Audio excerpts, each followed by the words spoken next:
know something else? Another piece of the puzzle is the fact that it is non-gated. So this tells me that this channel going down through the middle of this protein doesn't have a gate. Think here for a second. What other piece of information have I given you about this protein?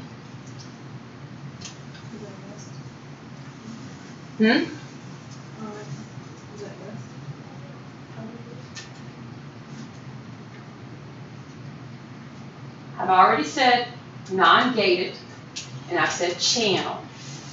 What other piece of information? My ions. All right. What does that mean? Well, let me think here for a second. I've already mentioned that the inside of the cell is negatively charged. I've mentioned that the outside of the cell is positively charged due to sodium ions. On the inside of my cell, I also find that I've got potassium ions.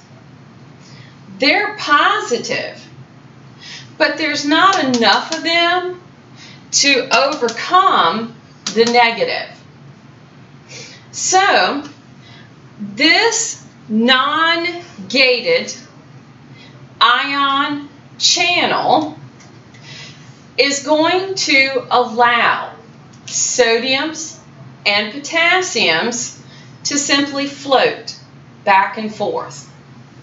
For the most part, potassiums, because potassiums are easier. So potassiums, sodiums too, but for the most part potassiums, they simply get to float back and forth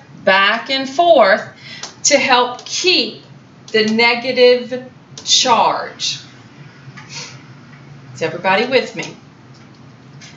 Now my next protein, gated ion channel. Okie dokie. So let's give me some more phospholipids here.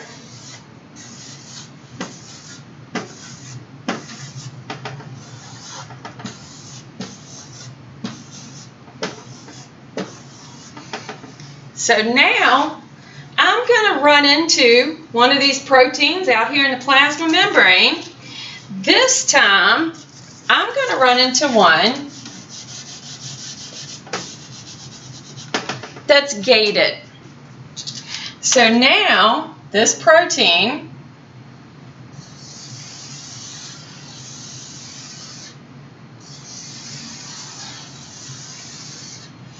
has a gate.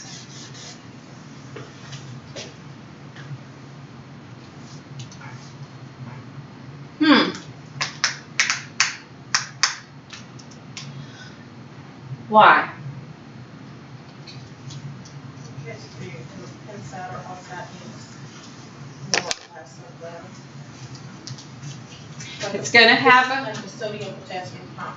So, you know, it's gated so that it can regulate how much sodium and potassium is going in and out. So that we can have a control over those ions, because that's what it's telling me.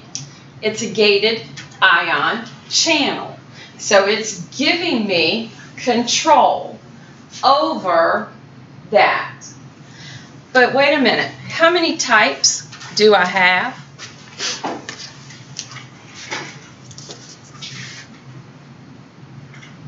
How many types of these gated channels do I have? Two. All right, so let's give me Couple more phospholipids in place. All right. And I'm going to draw a second gated channel.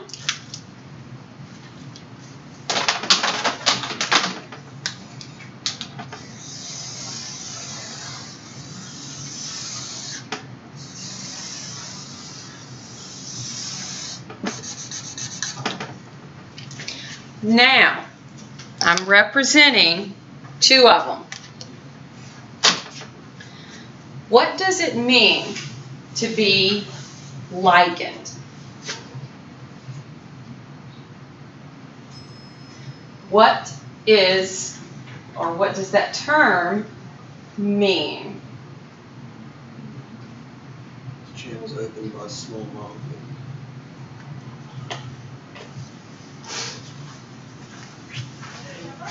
Okay, now, in layman's terms,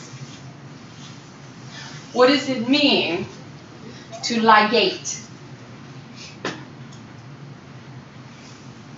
A ligand. You have to attach. Okay? You bring pieces together. A ligand binds something. Okay? Well, let me think here for a second. So that tells me that on my ligand-gated channel, I've got to have somewhere that something could attach to. So I'm going to have areas on that protein that molecules can bind to. If molecules bind to it, guess what happens to the gate? It opens. And guess what gets to rush in to the inside of the cell? Sodium ions. And if that's the case, if sodium ions rush in, what do I do to the negative on the inside of my cell? If positives rush in, I'm making the inside more positive. Does that make sense? So my next one that has a gate is my voltage gated. So what did I do? If this one opened, sodium's rushed in, these became more positive. What did I change inside my cell? Think about electricity. My charge. This tells me that this one is voltage gated. If I affected my charge, I affected my voltage, right?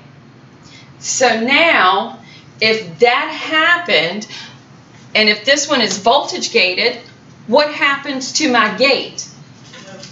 It opens. What gets to rush in? Sodiums.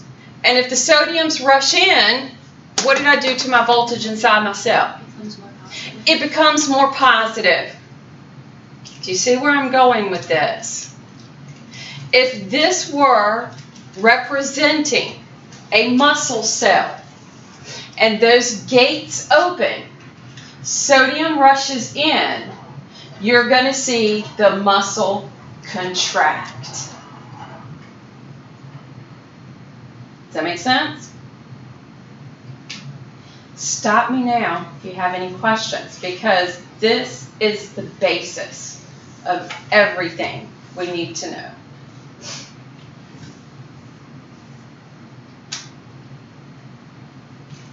Okay? So far,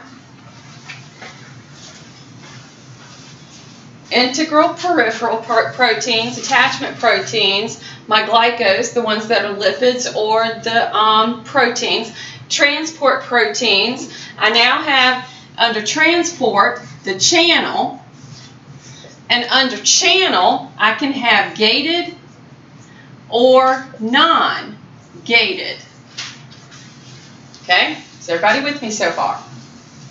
All right, now this would be an example of these proteins. Like I said earlier, we'll have inside the cell a negative charge, but you're going to also find a lot of potassiums inside and sodiums a whole lot on the outside. In a channel protein that does not have a gate, these are just simply leak channels, and they allow potassiums, sodiums, but like I said, for the most part, they're more permeable to potassium, to just simply go back and forth, maintaining negative on the inside, positive on the outside. In my gated channels, the one that's being represented here, this one is representing a ligand. Note that on the protein, there are these two little dips, okay? Those allow for the attachment of a small molecule. If the small molecules attach and the gate opens, what rushes in is sodium. If this happens, if a ligand attaches and opens this ligand-gated channel, the part that comes next is voltage-gated.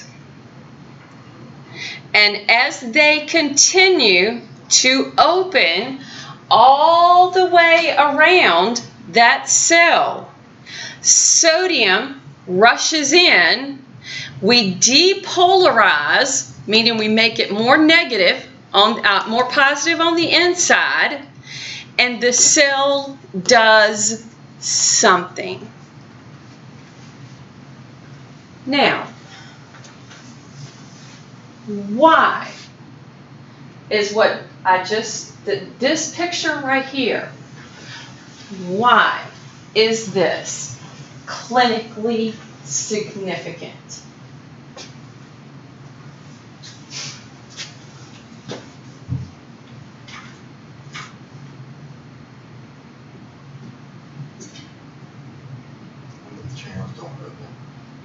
Okay, we can have issues where the channels don't open.